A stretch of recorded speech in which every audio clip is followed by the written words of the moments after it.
Israel has opened an investigation after a photo of a stripped and bound detainee went viral.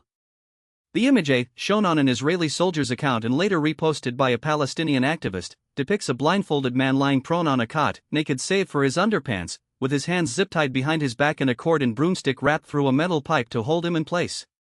A Hebrew caption simply reads, "Good morning."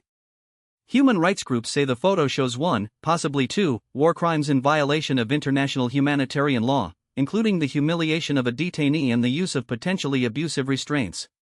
In a statement, the Israeli military confirmed the authenticity of the photograph and said the incident does not align with the army's values and regulations.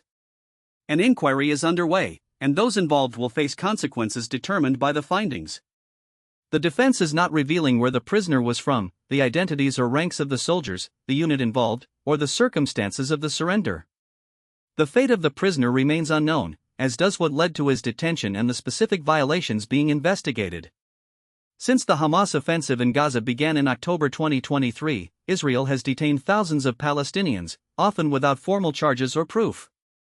The national authorities have denied the International Red Cross access to the detainees and have been criticized for reports of stripping, humiliation, beatings, inadequate food and medical care, and extended isolation from lawyers and family.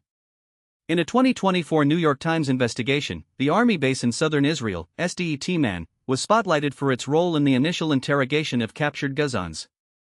The executive director of the Public Committee Against Torture Sea Killing, Saribashi, said publishing the photo is a war crime in itself, given international law forbids the depiction of prisoners in humiliating sights. She added that the method of confinement could pose a separate war crime, raising concerns over the use of what appears to be a crude punishment. We'll keep our listeners updated as the inquiry develops and more details come to light. Thanks for listening.